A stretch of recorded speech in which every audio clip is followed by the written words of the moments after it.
Bonjour à toutes et à tous. Mon nom est Olivier Botquin. Je suis le managing partner à Contency Sud, c'est-à-dire le responsable finalement de tous les bureaux comptables francophones. Et je suis très, très heureux de vous accueillir pour ce premier webinaire que MORE organise en français. Ce webinaire est finalement le début d'une longue série où on aura le plaisir de parler de différents sujets d'actualité, des sujets juridiques, des sujets économiques, des sujets d'investissement. En réalité, on aimerait parler avec vous lors de ces différents webinaires de tous les sujets qui pourraient avoir un impact sur votre vie d'entrepreneur et qui vous aideront finalement à prendre les bonnes décisions pour faire grandir vos entreprises. Alors aujourd'hui, pour ce webinaire sur la voiture, j'ai le plaisir d'accueillir Guillaume Schmitt. Guillaume Schmitt, qui est partenaire chez MORE. Guillaume Schmitt a un master en droit fiscal. Il est expert comptable et conseiller fiscal certifié. Et je suis certain qu'il va vous faire une présentation très passionnante sur la voiture. Alors, que dire de la voiture finalement? La voiture, c'est quelque chose qu'on aime bien en Belgique. C'est quelque chose qui est parfois très émotionnel, très passionnel. C'est aussi quelque chose qu'on utilise beaucoup dans le cadre des entreprises, les fameux véhicules de société. Les Belges sont un gros consommateur, les entreprises belges sont des grosses consommatrices finalement de la voiture de société. Alors l'idée est de faire le point avec vous sur ce sujet qui bouge tout le temps, qui fait l'objet d'enjeux politiques, qui fait l'objet d'enjeux économiques, qui fait l'objet d'enjeux écologiques. Et c'est important, nous semble-t-il, de faire le point avec vous sur ce sujet qui a beaucoup évolué ces dernières années. En réalité, on a l'ambition de vous aider à faire finalement des choix sains par rapport à la voiture, que ce soit des choix sains par rapport à l'environnement, que ce soit des choix sains par rapport à la situation financière de votre entreprise, ou que ce soit finalement des choix sains aussi pour chacune et chacun d'entre vous. Voilà, j'ai le plaisir de passer la parole à Guillaume et j'espère que vous serez tous passionnés par ce qu'il va vous raconter. En tout cas, moi, je le suis. À très bientôt. Voilà, bonjour à toutes et à tous. Écoutez, j'aurai le plaisir de vous accompagner maintenant pendant la prochaine heure pour discuter un peu de fiscalité automobile. La matière est vaste. Nous avons une heure, donc nous allons nous focaliser sur les points essentiels.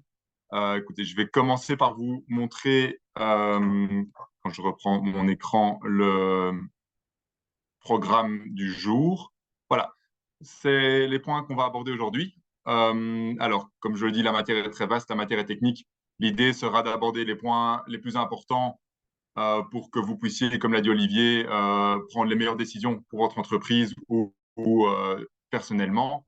On reste évidemment à votre disposition pour toutes les autres questions que vous auriez. Si on n'a pas l'occasion d'aborder tous les points, vous avez nos coordonnées, je les remettrai à la fin de la présentation. Voilà, nous allons commencer donc directement par aborder la question de la déductibilité des frais de voiture et de carburant, tant à l'impôt des sociétés qu'à l'impôt des personnes physiques. Alors, la première question qui se pose ici, c'est de savoir en impôt sur le revenu, de quel véhicule on parle. Alors, on parle de tous les véhicules, toutes les voitures particulières dans lesquelles vous roulez habituellement. On parle des véhicules, des voitures à double usage. Donc, quand on parle de double usage, c'est tant pour le transport de personnes que le transport de marchandises. On parle des minibus. Et alors, c'est là, c'est un point très important et on y reviendra par la suite. Vous allez voir, c'est la problématique des camionnettes utilitaires, peu importe comment on les appelle, il y a une définition maintenant fiscale, lesquels sont les vrais utilitaires et lesquels ne sont pas des vrais utilitaires. Donc, lesquels ne sont pas soumis aux limites de déduction et lesquels sont soumis à toutes ces limites de déduction. On y reviendra, il y a une définition à ce niveau-là, ce sera le point ultérieurement. Lesquels ne sont pas visés, on a toute une série de véhicules, tout ce qui est les taxis, tout ce qui est les véhicules donnés en location avec un chauffeur, tout ce qui est les camions fourgonnettes qui font plus de 3 tonnes et demie. Voilà, tous ces véhicules-là ne sont pas soumis aux règles qu'on va aborder maintenant. Alors, et c'est là le plus important, c'est la règle de base. Ce qui est fondamental, c'est de comprendre que depuis l'exercice d'imposition 2021, donc depuis les revenus de 2020, on a une même méthode tant pour les particuliers que pour les sociétés. Ça, c'est fondamental. Ça a changé, ça simplifie beaucoup à ce niveau-là. Pour une fois, on va dire qu'on simplifie les règles, c'est vivement apprécié. Alors, la formule, vous la voyez ici, c'est la suivante. On part de 120%. De ces 120%, on va soustraire un pourcentage qui est le suivant. On prend les grammes de CO2 du véhicule, on les multiplie par 0,5, donc on les divise par 2, et on multiplie par un coefficient. Alors ce coefficient, il est repris juste ici dessous. Vous avez un coefficient de 1 pour les moteurs diesel. Donc à ce moment-là, en réalité, vous prenez le CO2 que vous divisez par 2. Pour les moteurs à essence, les moteurs à diesel qui sont hybrides, essence hybride aussi, ou au gaz, c'est vous multipliez par 0,95. Et alors, si vous avez un véhicule au gaz naturel qui fait moins de 12 chevaux fiscaux, là, vous pouvez multiplier par 0,9. Voilà. Ça, c'est la formule de base. C'est cette formule qui va vous donner le pourcentage de déductibilité du véhicule. Donc, au plus vous avez des émissions de CO2 qui sont élevées, au plus le montant à soustraire va être élevé, puisque si vous prenez un véhicule au diesel qui a 140 émissions de CO2, vous vous retrouvez avec 140 divisé par 2, 70. Vous faites 120 moins 70, il vous reste que 50. Donc, au plus ça augmente, au plus vous avez une déductibilité qui baisse à ce niveau-là. Donc voilà, ça c'est la règle. Et comme je veux fondamentale, c'est qu'elle s'applique pour les indépendants et pour les sociétés. Il n'y a plus de distinction. En société, on n'a plus cette idée de si on est entre un tel taux d'émission et un tel taux d'émission, on a un taux fixe. Ça, c'est fini. C'est un taux de déductibilité par véhicule maintenant. Chaque véhicule voit son taux de manière différenciée. Donc en entreprise, par contre, quand vous avez une grande flotte de véhicules, ce n'est pas forcément plus simple. Je dois le reconnaître. Alors, ce qui est important à ce niveau-là, c'est qu'on va fonctionner par étapes dans le temps pour connaître les taux de déductibilité, parce que la matière évolue beaucoup. Le législateur entend verdir, alors ce sont les termes qui sont exactement utilisés, entend verdir le paysage automobile. Et à ce niveau-là, on se dirige, et on va le voir avec les chiffres, puis après, avec des exemples, on se dirige de plus en plus vers des déductibilités qui sont réduites pour les véhicules thermiques et à terme même pour les véhicules électriques. Alors, la règle, c'est la suivante. Pour tous les véhicules pour l'instant, si votre véhicule a été acheté avant le 1er juillet 2023, ce qui a priori, on a passé la date, donc c'est les véhicules qui sont déjà achetés pour l'instant. À ce moment-là, la règle est simple. Vous avez donc la formule que je vous ai expliquée ci-dessus qui s'applique. Vous avez un maximum de déductibilité de 100%. À l'époque, on avait la fameuse déductibilité à 120%, celle-là n'existe plus. Et on a un minimum de 50. Voilà, on se situe dans la fourchette, donc en fonction de la formule, on reste dans cette fourchette. Attention, la loi dit également, par contre, si les émissions de CO2 sont supérieures à 200 grammes par kilomètre, dans ce cadre-là, c'est toujours 40% de déductibilité. Ça, c'est limité, ça ne change pas. Voilà. Ça concerne les véhicules qui ont été achetés avant le 1er juillet 2023. Règle de base. Pour les véhicules qui sont achetés après le 1er juillet 2023, on se base pour l'instant sur la même règle, mais au fur et à mesure des années qui vont passer, on va avoir un plafond en termes de déductibilité. Donc, je vous parlais juste avant du plafond de 100% pour l'instant. Ce plafond va diminuer petit à petit pour tous les moteurs qui sont thermiques, qu'ils soient uniquement thermiques ou qu'ils soient partiellement thermiques, parce qu'on a également un moteur électrique dedans. Donc là, on vise précisément les véhicules hybrides. Donc, si vous avez acheté un véhicule ou si vous faites un leasing financier pour lequel le financement est externalisé, mais économiquement, vous êtes considéré comme propriétaire du véhicule, à ce moment-là, et c'est ce qui est fondamental, c'est la date du bon de commande au garage qui vaut. Donc, c'est cette date-là. On sait qu'on a eu une période maintenant où les délais de livraison étaient très grands. Et donc, forcément, vous dites, bah oui, mais si moi, je commande un véhicule maintenant et je dois attendre 1 an et demi avant d'être livré, je suis lésé. Non, c'est fondamental ici, c'est la date du bon de commande qui vaut. Vous allez voir que ça va être fondamental dans les dispositions qu'on va avoir par la suite par rapport à votre timing en termes d'achat. Vous pourrez vous rendre au garage, déjà commander le véhicule, tout en sachant que vous avez peut-être un an de délai de livraison. Voilà. Donc, un achat pur ou un leasing financier pour lequel vous êtes économiquement propriétaire pour une société, c'est un véhicule qui se retrouve à l'actif de votre bilan. À ce moment-là, c'est la date du bon de commande. Par contre, si vous avez un leasing opérationnel, un renting, donc à ce moment-là, vous concluez un contrat avec une société de location ou de renting, à ce moment-là, c'est la date du contrat. C'est assez simple. Donc voilà, il y a une grande différence ici. Ça peut être moins avantageux. C'est peut-être plus dur de planifier, en tout cas, à ce moment-là. Ce qui est important, et je prends l'exemple typiquement des leasing, où vous avez un leasing d'une certaine durée, puis vous avez une clause de rachat. Vous savez qu'un leasing, à la fin, vous avez la faculté de racheter le véhicule selon une valeur qui est prévue à l'avance. À ce moment-là, il y a deux possibilités. Soit le contrat de base prévoit en effet déjà qu'on a la possibilité de racheter, on a les conditions, on connaît la durée de base du contrat, on connaît le prix auquel on pourra racheter. À ce moment-là, on va tenir compte de la valeur. Donc, si on rachète, on lève l'option, on va tenir compte de la valeur, de la date initiale du contrat ou de la date initiale du bon de commande, peu importe. Mais donc, on ne prend pas la nouvelle valeur au moment où on a racheté le véhicule. Ça, c'est assez important parce que on le verra, la matière va évoluer assez vite et selon les années qui passent, on a des plafonds qui diminuent assez rapidement. Donc, ça, c'est fondamental. En revanche, c'est un point important et on voit souvent la problématique. Lorsque vous faites l'acquisition d'un véhicule d'occasion, à ce moment-là, vous ne pouvez pas tenir compte de la valeur d'origine, la valeur à laquelle a acheté le propriétaire qui vous vend la voiture. Là, par contre, c'est la date à laquelle vous achetez le véhicule d'occasion qui va compter et qui va être déterminante pour déterminer dans quel régime et selon quel plafond vous allez vous situer. Voilà. Euh, Autre point important, avant d'attaquer vraiment dans les taux de déduction, pour les véhicules hybrides qui ont été achetés entre le 1er juillet, enfin on va dire plutôt à partir du 1er janvier 2023, à ce moment-là, la déduction du carburant doit suivre un régime spécifique. Et ce régime est assez simple, elle est limitée à 50%. On a beaucoup parlé en effet de ces deux dates. On avait le 1er janvier 2023 et le 1er juillet. Le 1er juillet, lui, il entre en compte pour la déduction de tous les frais. Par contre, un véhicule hybride qui a été acheté entre le 1er janvier 2023 et le 1er juillet 2023, au niveau de la déduction des frais classiques, il n'y a pas de souci, il restera à 100%. Mais par contre, les frais de carburant, pas électriques, les frais de carburant thermique, eux, vont être limités à 50%. C'est assez important. Voilà. Et c'est ici que ça devient intéressant. Pourquoi? Parce que je vous parlais donc de cette règle qui évolue.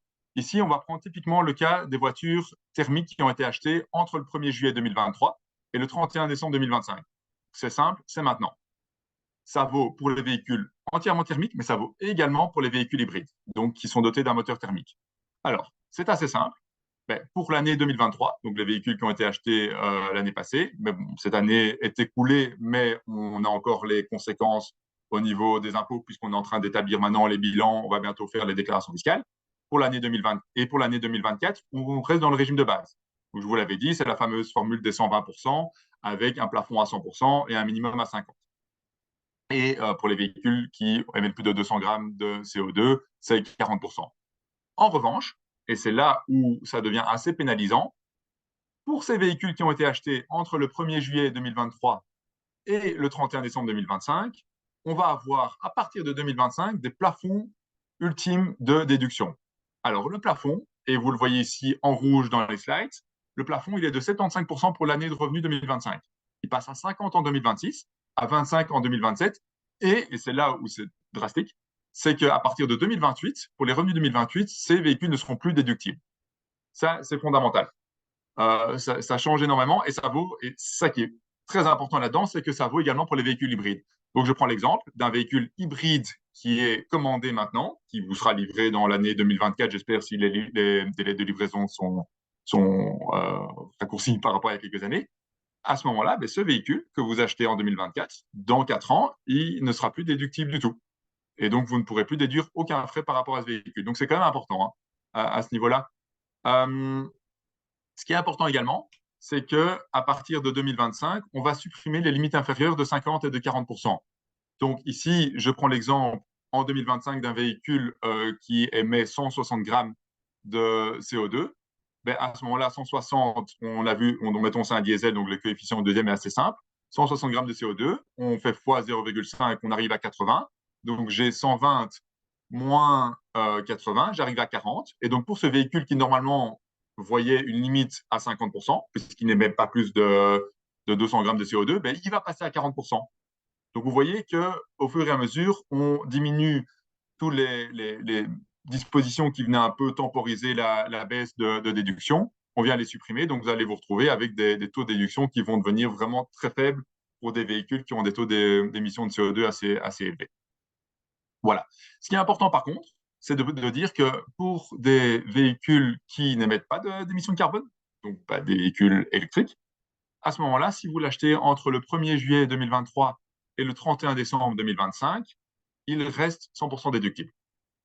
Donc, on est typiquement dans cette période maintenant où vous achetez un véhicule électrique, il restera déductible pendant toute sa durée d'utilisation à 100%. Ça, c'est assez important. Voilà.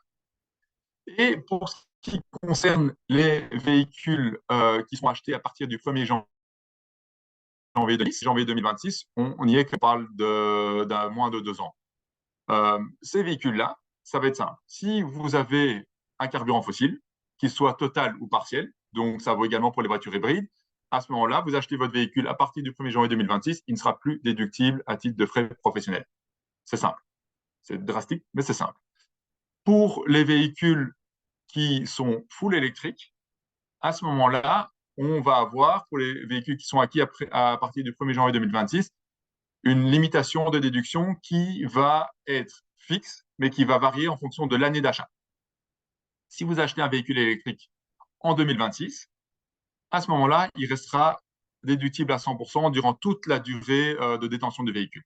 Par contre, si vous l'achetez en 2027, le taux de déduction sera fixe et passera à 95%. Et vous voyez ici, 2028, ça passe à 90. Un véhicule acheté en 2029, c'est 82,5. Un véhicule acheté en 2030, c'est 75%. Et un véhicule acheté en 2031, c'est 67,5% pendant toute la durée du contrat. Ce qui est fondamental à retenir et d'un point de vue assez pratique, c'est de vous dire, si vous voulez encore bénéficier d'une déduction à 100% pour un véhicule à partir de maintenant, pour tout nouvel achat, le seul moyen d'atteindre ce taux de 100% durant tout le contrat, c'est un véhicule électrique. Un véhicule hybride, vous ne l'aurez pas, parce que comme on l'a vu juste avant, vous avez une limite au niveau de la déductibilité qui va être dégressive dans le temps. Et même pour un véhicule électrique, je vous conseille de le commander si vous planifiez ça sur du long terme en 2026 ou plus tard, si vous voulez bénéficier de la déduction à 100%. Après, on ne parle pas non plus de déduction qui chute énormément pour des véhicules électriques. Une déduction à 90% reste malgré tout intéressante. Donc voilà, on va dire financièrement, si vous planifiez votre achat en 2028, je pense que ça vaut la peine de peut-être le laisser à cette date-là. Ça reste 90%. Mais par contre, si vous vous posez la question de savoir est-ce que je dois encore acheter un véhicule hybride ou est-ce que je dois absolument passer à l'électrique, pour des motifs purement fiscaux, l'électrique est incontournable. Et il y a une réelle volonté à ce niveau-là du législateur, comme je vous l'ai dit, en tout cas au sens où eux l'utilisent, le paysage mobile en Belgique. Vous aurez ce slide ici avec tous les pourcentages de déductibilité. Et donc, vous pourrez bien regarder avec ce tableau croisé pour voir selon la nature du véhicule, si vous achetez un véhicule qui est muni d'un moteur thermique ou d'un moteur, d'un moteur électrique, vous pourrez voir en fonction de quelle manière est-ce qu'il sera déductible. Voilà. Ici, on a repris un petit exemple avec des véhicules pour que vous compreniez aussi quelle est l'évolution dans le temps selon le type de véhicule que vous allez acheter. On a, dans ce cas de figure, deux véhicules qui sont dotés de moteurs thermiques uniquement. On a un véhicule qui est fonctionne à l'essence, un auto au diesel. On a en bas à gauche un véhicule hybride et en bas à droite un véhicule électrique. Vous voyez, à chaque fois, on a repris la date d'acquisition du véhicule. Le premier cas de figure reprend toujours un véhicule qui a été acquis avant le 1er juillet 2013. Puis on a un véhicule acquis entre le 2023, pardon, un véhicule acquis entre le 1er juillet 2023 et le 31 décembre 2025. Et enfin, on a le cas de figure d'un véhicule qui a été acquis à partir du 1er janvier 2026, qui est, comme je vous le disais, la date vraiment ultime pour ne plus autoriser la déduction des véhicules qui sont dotés d'un moteur thermique. Quand on prend le premier cas de figure, on prend le cas d'une Golf qui émet 95 grammes de CO2 par kilomètre. On voit qu'un véhicule qui a été acheté avant le 1er juillet 2023 est déductible à 74,9%. Ça, c'est la base, c'est le taux en fonction de la règle que je vous avais mentionnée avec les 120%, moins le taux de CO2.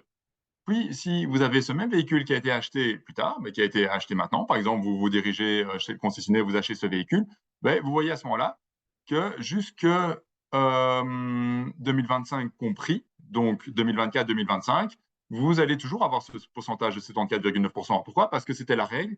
Et n'oubliez pas, je vous le disais, en 2025, on a un plafond qui est à 75. Or, les 74,9 sont en dessous de ce plafond. Donc, on n'est pas encore visé. En revanche, pour l'année de revenu 2026, donc ce véhicule que vous avez acheté en 2024, a priori en 2026, vous roulez encore avec, il a 2 ans, vous n'avez une déductibilité fiscale qui est plus que de 50%. Donc vous voyez que ça va assez vite. Et enfin, pour 2027, vous passez à 25, et en 2028, donc le véhicule aura uniquement 4 ans, vous roulez encore avec, a priori, ce véhicule ne sera plus déductible au niveau fiscal. Ça, c'est l'exemple pour un achat entre le 1er juillet 2023 et le 31 décembre 2025. Si vous achetez ce même véhicule en 2026 ou après, à ce moment-là, c'est dès le début 0% de déduction fiscale. Je ne vais pas passer sur l'exemple de l'Audi A4 puisque l'exemple est similaire. Ce qui est intéressant, c'est de voir l'exemple du véhicule hybride qui, lui, est acheté selon les cas de figure. Alors, on a fait, vous voyez ici, on a fait une petite distinction. Pourquoi? Parce que je vous parlais de la fameuse règle pour les frais de carburant d'essence pour les véhicules hybrides. L'exemple est le suivant.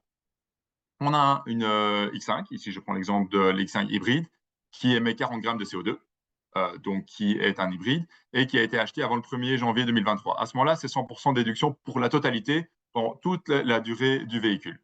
Puis, vous avez ce même véhicule qui a été acheté durant les 6 premiers mois de 2023. Vous avez à nouveau 100% de déductibilité pendant toute la durée d'utilisation du véhicule, sauf pour les frais d'essence qui passent à 50% maximum, les frais de carburant. Mais à nouveau, les 100%, les autres 100%, surtout les autres frais, donc vos amortissements, vos entretiens, les frais de rechargement électrique et tout ça, eux, ils restent à 100% pendant toute la durée. Donc, si vous gardez ce véhicule que vous avez acheté, mettons, il y a un an tout pile, vous l'avez acheté en avril 2023, vous le gardez il roule très bien, vous le gardez jusqu'à 2030, il sera déductible à ce moment-là pendant toute la durée, à 100%. Par contre, si vous avez acheté le même véhicule à partir du 1er juillet, donc vous l'achetez maintenant, à ce moment-là, c'est un véhicule hybride, donc vous dites, oui, il est quand même assez vert, oui, mais au niveau fiscal, on vient vous plafonner la déduction fiscale à 75% en 2025 et on l'a dit jusque 0% en 2028. Et alors si vous achetez ce même véhicule à partir de 2026, il sera immédiatement non déductible pour la totalité d'utilisation. Donc voilà, ça c'est le cas de la X5 hybride. Donc vous voyez que même dans les véhicules hybrides, on vient quand même restreindre énormément. Et alors, le dernier exemple, le cas du véhicule full électrique, qui est ici une Tesla Model 3, qui émet donc 0 g de CO2 puisqu'elle est entièrement électrique. Eh bien, vous voyez que si vous l'achetez jusqu'à fin d'année 2026, à ce moment-là, il n'y a pas de souci, c'est entièrement déductible. Par contre, si vous achetez une Tesla Model 3 en 2027, pendant toute l'année 2027, vous allez avoir un plafond pendant toute la durée d'utilisation du véhicule qui sera limité à 95%, et etc. On l'a vu avant, c'est dégressif. Donc voilà, ce qu'il faut vraiment retenir de tout ça, c'est qu'à partir de maintenant, on est en 2024, on est en avril 2024, eh bien, les véhicules hybrides ne sont plus déductibles intégralement.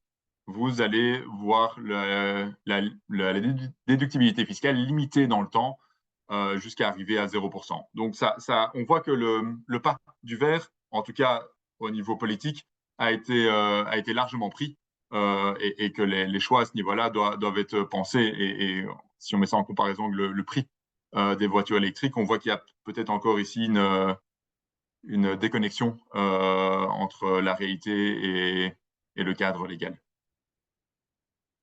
Donc voilà, ici je vais très rapidement passer sur les questions d'avantages de toute nature, puisqu'on n'aura pas le temps de tout voir sinon. Mais en tout cas, pour vous donner les montants pour l'année 2024 et pour que vous puissiez bien vous rendre compte de l'impact qu'a un ATN dans le choix du véhicule. Alors, je reviens très rapidement sur la formule. La formule pour calculer un avantage de toute nature, elle est assez simple aussi.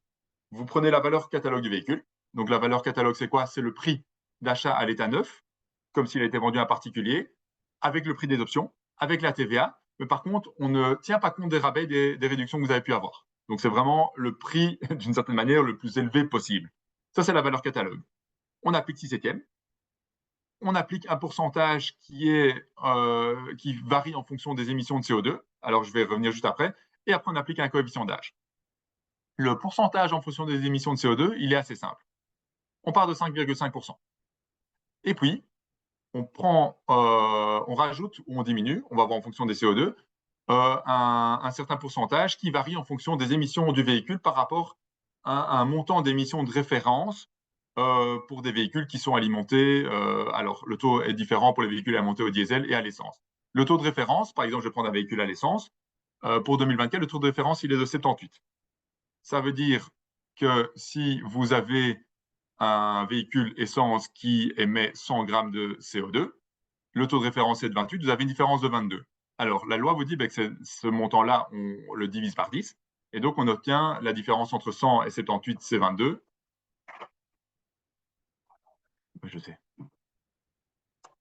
Donc, la différence entre les deux, elle est de 22 divisé par 10, on est à 2,2. Donc, on prend les 5,5, on rajoute les 2,2, on arrive à 7,7. Ce pourcentage-là, c'est le pourcentage qu'on va appliquer quand on reprend la formule juste au-dessus à la valeur catalogue qui est multipliée par 6 septièmes et qui est multipliée par le coefficient d'âge. Donc, si vous venez d'acheter le véhicule, vous avez un coefficient d'âge qui est de 1. À ce moment-là, vous avez la valeur catalogue du véhicule fois 6 septièmes fois 7,7%. Ça, c'est le montant de votre avantage de toute nature. Voilà, donc vous voyez qu'à ce moment-là, le taux d'émission de CO2 est fondamental, puisque au plus vous avez un taux élevé, au plus le pourcentage va être élevé. Alors attention, on a un plafond ultime qui est à 18%, donc vous ne pouvez jamais aller au-delà de 18%, mais 18%, c'est quand même assez élevé. Donc si vous avez une valeur de véhicule qui est de 100 000 euros, vous appliquez 18%, ben, vous voyez que vous vous retrouvez vite avec des avantages de toute nature qui sont très élevés. C'est de cette manière-là qu'on y arrive. En revanche, si vous avez un véhicule qui émet très peu de CO2, un véhicule hybride ou un véhicule électrique, à ce moment-là, ben, vous avez un avantage de toute nature qui sera très faible, puisque vous allez, a priori, avoir un montant de base, donc vous avez 5,5, puis vous allez avoir un montant qui vient en diminution. Puisque si on prend un véhicule hybride qui émet 48 grammes de CO2, ben, on va diminuer de 30 divisé par 10, on va diminuer de 3. Donc on va arriver en théorie à 2,5, mais là, attention, qu'on a un pourcentage minimum qui est de 4%. Donc, en fait, vous divisez par 25. Donc, si vous avez, je reprends mon exemple, un véhicule à 100 000 euros, vous divisez par 25, on arrive à 4 000. Donc, vous voyez que le véhicule hybride, au niveau de l'avantage de toute nature, est beaucoup, beaucoup plus avantageux qu'un véhicule qui émet plus de CO2. Le coefficient d'âge, il n'est pas très important. Vous avez les tableaux ici, vous le verrez, mais au plus la voiture est ancienne, au plus on vient diminuer la valeur de l'ATN. Et alors, ça c'est important, on a toujours un montant minimum par an qui est pour 2024 2600. On ne peut jamais aller en dessous de ce minimum. Si on a une contribution propre, bah, forcément, elle peut être déduite. Voilà. Au niveau du changement, il n'y a pas beaucoup de changements. Vous aurez ici les indicateurs des années antérieures, mais ce n'est pas très important. Et alors, on a une augmentation de la contribution de solidarité. Ça n'est pas important non plus. On va faire l'impasse ici. Ce qui est important, c'est de voir ici, ben, en fonction du coefficient, on voit que l'ATN varie dans le temps, puisque pour un véhicule, je vais prendre mon exemple, on avait la Golf de tout à l'heure. On a pour 2022 un ATN qui serait de 1371,24. Alors là, on avait le minimum, qui à l'époque était de 1400, donc on avait un ATN de 1400. Mais comme chaque année, le coefficient de référence, l'indicateur de référence de CO2 change, eh ben, pour 2023, si on achète le même véhicule en 2023, on a un ATN qui est plus élevé de 180. Donc vous voyez, et c'est à ce niveau-là assez budgétaire, ce coefficient varie énormément. Initialement, cette année, il était très bas. On avait des ATN qui explosaient. C'est pour ça que ça a mis un peu de temps avant que les législateurs prennent une mesure et viennent un peu tempérer tout ça et à alléger. Et donc, on a eu une revue du coefficient du montant des émissions de référence.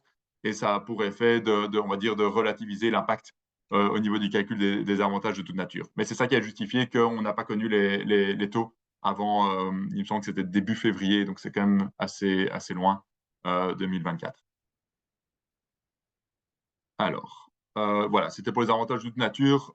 C'était pas plus important, mais retenez juste, en tout cas, à ce niveau-là, ben, au plus vous avez un véhicule d'une valeur élevée, d'une part, ça joue, et d'autre part, au-delà de la valeur du véhicule, ben, c'est le taux d'émission de CO2, c'est les deux gros facteurs. Donc, voiture chère avec émissions de CO2 chères, ça représente des avantages de nature qui vont parfois jusque très très loin. Et quand vous voyez les taux d'imposition à l'impôt des personnes physiques, vous comprenez pourquoi ça coûte assez cher à ce niveau-là. Et c'est un élément qui est vraiment non négligeable. Mais là, la formule ne va pas changer. Donc, une hybride a toujours de l'intérêt à ce niveau-là.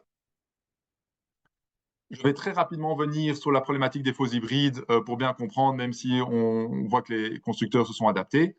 À ce niveau-là, une voiture hybride ne peut bénéficier de ce régime et donc on ne tient compte des émissions de CO2 indiquées que si elle est ce qu'on appelle une vraie hybride par opposition aux faux hybrides. Alors, une fausse hybride, c'est quoi? Elle doit remplir deux conditions pour être qualifiée comme fausse hybride. La première, c'est que c'est une plug-in. Donc, les full hybrides ne sont d'office pas des faux hybrides. C'est une plug-in hybride.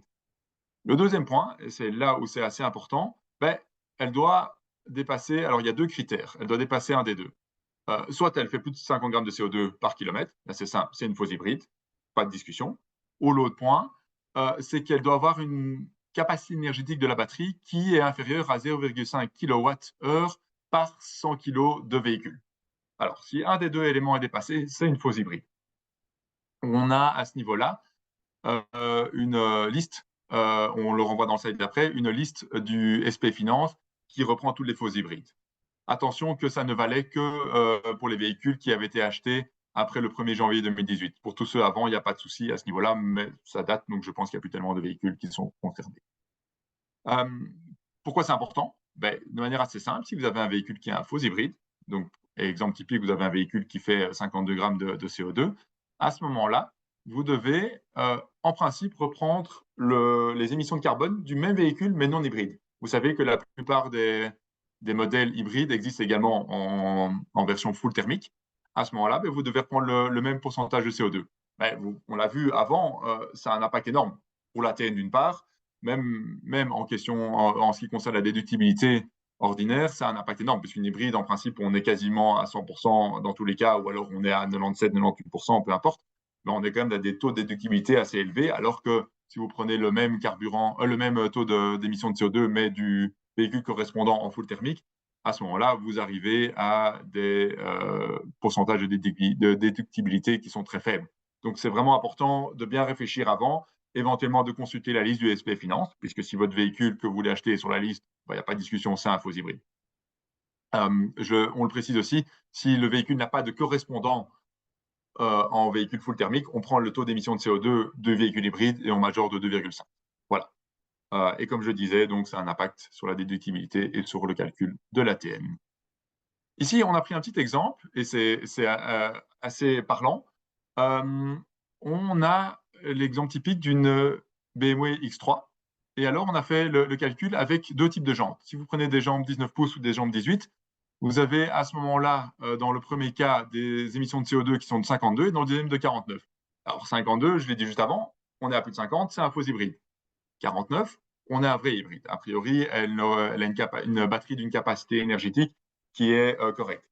À ce moment-là, vous avez un impact qui est significatif. Alors, vu le temps qu'il y a, je vais passer directement en chiffres sans rentrer dans le détail, mais on voit que le simple choix des jantes vous fait gagner sur 5 ans 37 000 euros, en ce compris la déductibilité sur le plan de l'impôt sur le revenu, mais également en ce qui concerne l'ATM.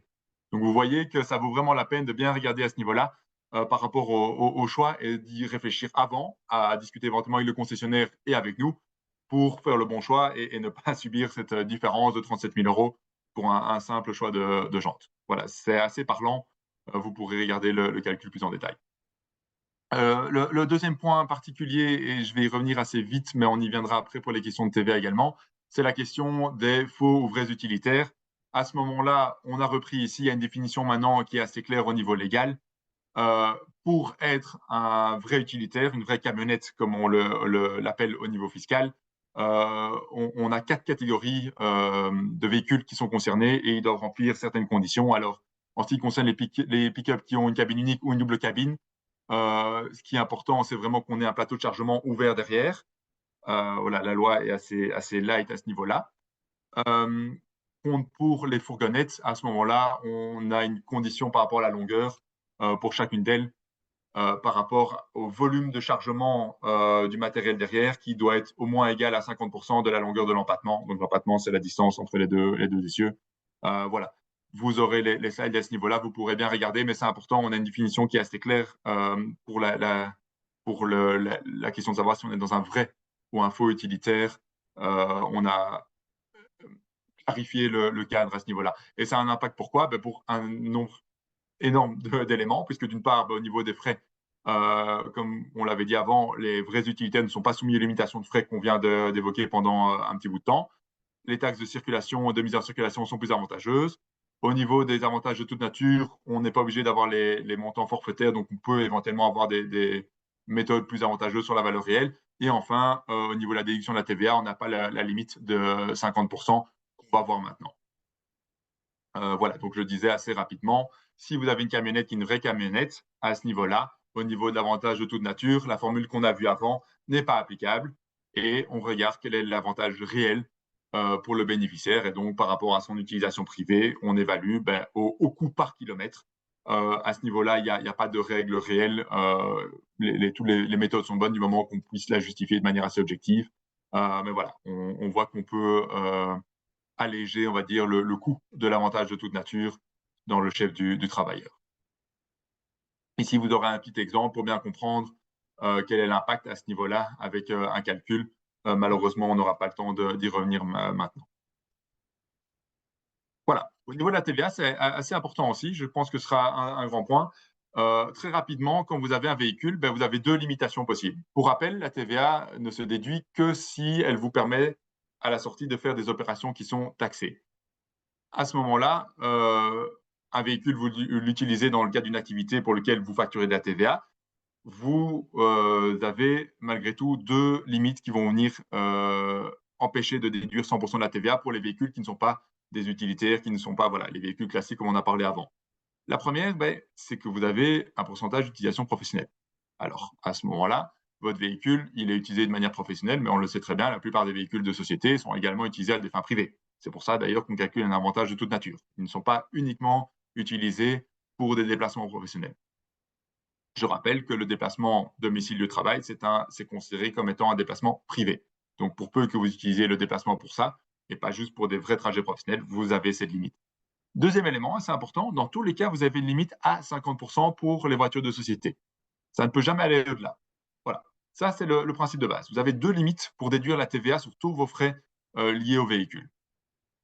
À ce moment-là, on va prendre, pour ce qui concerne la limite de 50%, ce n'est pas compliqué, c'est objectif. Par contre, pour la question de savoir quelle est l'utilisation privée, quelle est l'utilisation professionnelle, on a trois méthodes. Vous avez le choix. La première, elle est assez simple. Enfin, elle est assez simple. Elle est assez simple à comprendre. Elle est moins à mettre en pratique. Vous savez faire un registre de tous vos déplacements. Vous dites, j'ai ça comme déplacement professionnel sur une année, j'ai ça comme déplacement privé. La quote-part des déplacements privés par rapport à tous mes déplacements est un certain pourcentage. C'est ce pourcentage-là que je vais appliquer comme rejet de déduction. Et donc, à contrario, les déplacements professionnels, le pourcentage de déplacements professionnels sera le pourcentage que vous pourrez déduire, avec toujours la limite de 50%. Attention, si vous avez une fonction de représentation commerciale, l'administration, en général, part du principe qu'on accepte que vous ayez au moins la moitié des déplacements professionnels, et donc on va limiter à 50%. On ne va pas vous demander d'aller en dessous. Ça, c'est la première méthode. Et c'est pour ça qu'on voit souvent dans les voitures maintenant des petits GPS qui vous permettent de cliquer et de comptabiliser vos trajets professionnels pour après pouvoir prouver à l'administration le pourcentage que vous revendiquez. Deuxième élément, méthode, on va dire, mixte. Vous dites, OK, moi, j'ai comme privé mes déplacements au domicile de travail. Donc, en kilomètres, vous prenez le montant, vous faites x2 puisque vous y allez et vous revenez. Vous faites fois le nombre de jours. Ici, on a pris 200 jours qui est en général un nombre type, à moins que vous puissiez prouver un autre montant, mais 200 jours, c'est un montant qui est accepté. Et vous rajoutez de base 6000 km pour les déplacements privés. C'est une sorte de forfait. Vous mettez ça en perspective par rapport au montant total des kilomètres que vous avez parcouru sur une année, et ça vous donne un pourcentage. Et pour déterminer le pourcentage professionnel, vous prenez 100% et vous diminuez du pourcentage qu'on vient d'obtenir avant. À ce moment-là, vous avez un pourcentage qui sera celui que vous allez pouvoir déduire en termes de TVA. Voilà, c'est une méthode un peu mixte qui est nettement simplifié par rapport à avant, notamment en termes de démarches administratives. Il y a des conditions, mais je n'ai pas tellement le temps d'y revenir. Et alors, la dernière méthode, c'est la méthode qu'on utilise dans la plupart des cas. Vous dites à ce moment-là, moi, je n'ai pas envie de calculer, je vais prendre le forfait général autorisé par l'administration, attention, qui n'est pas légal, c'est une autorisation administrative qui est de dire, vous déduisez à 35%, point barre. À ce moment-là, c'est très simple, il n'y a pas de preuve à avoir, vous dites c'est 35%. Par contre, vous devez l'appliquer pendant 4 années consécutives, au moins. En général, vous l'appliquez pendant tout le temps. Vous ne pouvez pas décider une année de prendre 35, puis après de choisir une autre méthode. Donc voilà. Et alors, à ce niveau-là, en effet, c'est ce que j'expliquais. Au niveau de la combinaison, les 2 premières méthodes, donc totalement réelles ou à moitié réelles, vous pouvez les combiner d'année en année, il n'y a pas de souci. Par contre, la méthode 3, vous la prenez, vous la gardez pendant toute l'utilisation. Et vous ne pouvez l'appliquer que pour un véhicule. Si vous avez plusieurs véhicules, ce qui peut arriver, vous avez un véhicule comme ça, mais par contre, les autres, vous devez d'office appliquer la méthode 1 et vraiment calculer par rapport aux déplacements qui sont réellement professionnels. Ça, c'est assez important.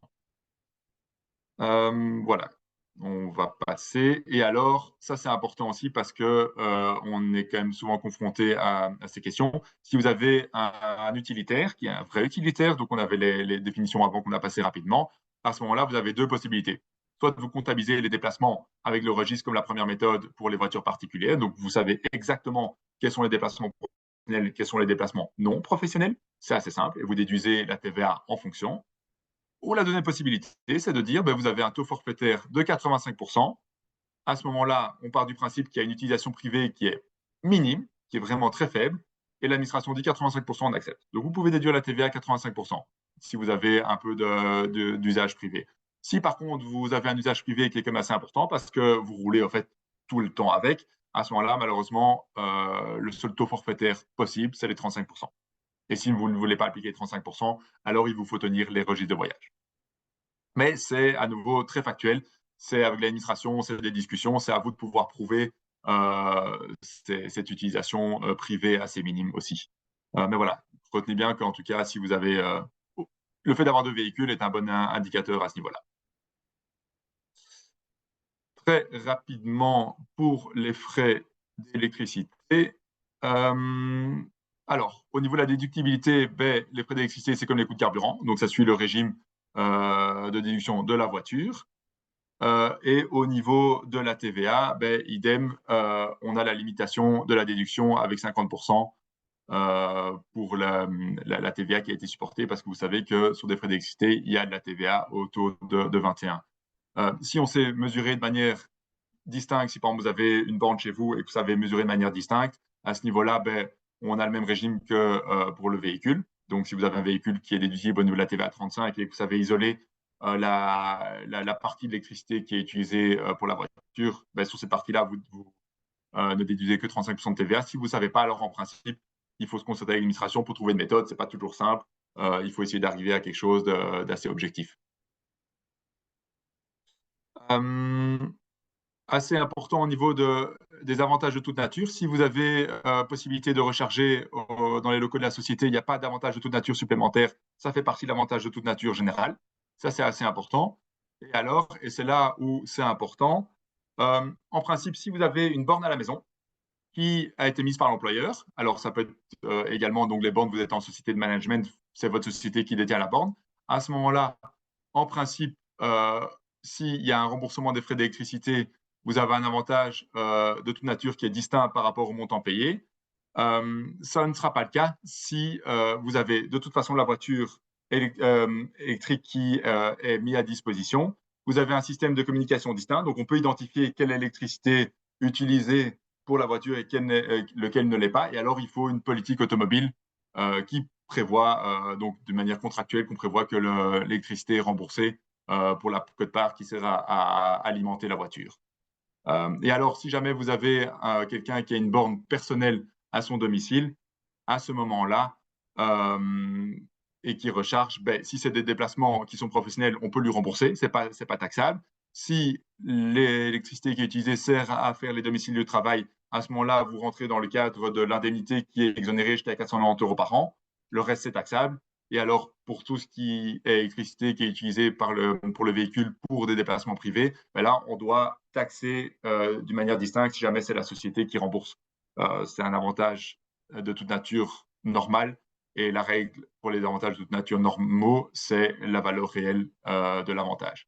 Et à ce moment-là, on vous dit c'est sur base du coût réel de l'électricité qui a été remboursé par la société.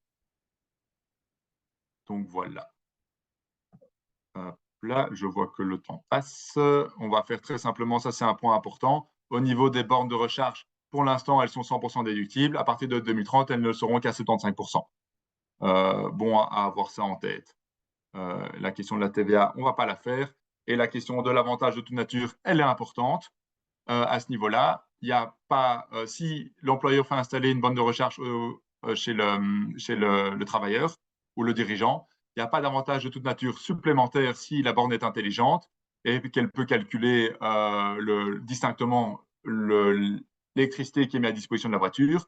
Et alors, et c'est là où ça vaut la peine de le préciser, si à la fin vous avez un transfert de propriété, à ce moment-là, à titre gratuit, vous n'avez pas d'avantage de toute nature s'il intervient après une certaine période.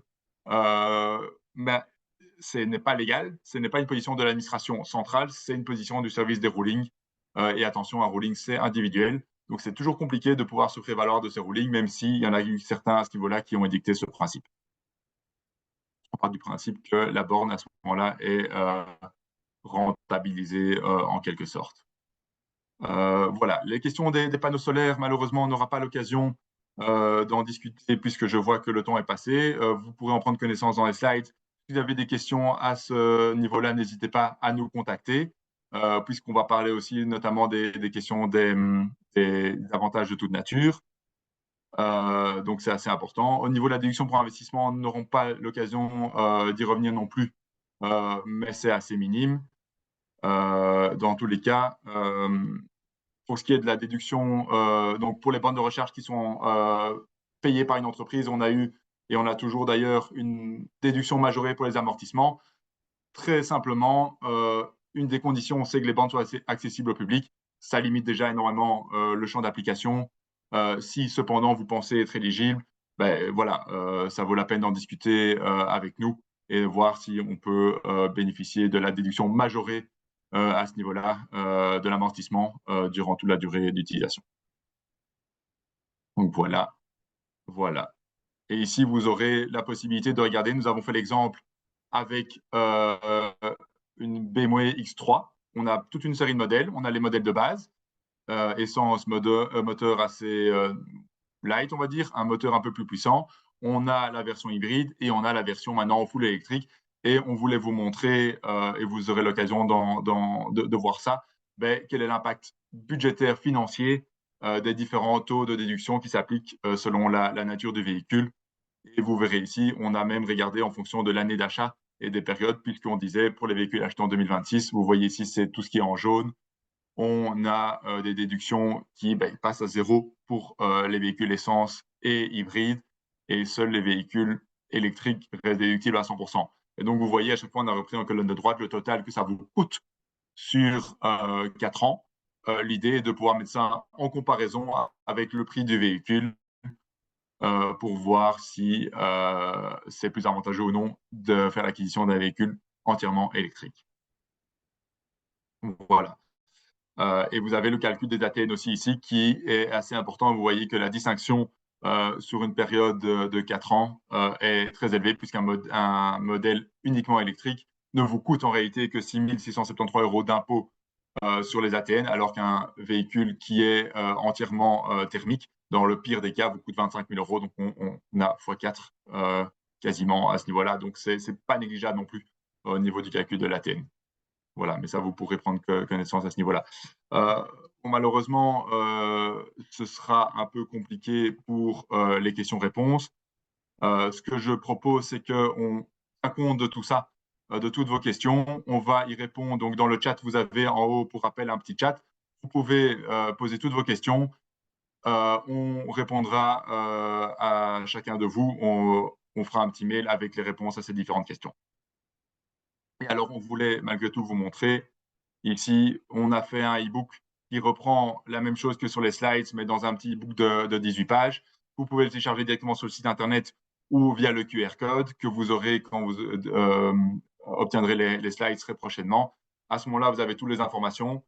Vous avez nos coordonnées qui sont ici. N'hésitez vraiment pas à nous poser vos questions. Malheureusement, 1 heure, c'est très court pour parcourir cette matière qui est très complexe, mais on se fait un plaisir de vous assister dans ces choix qui sont des choix importants. Comme disait Olivier, le but, c'est de faire des choix sains pour votre entreprise, pour vous.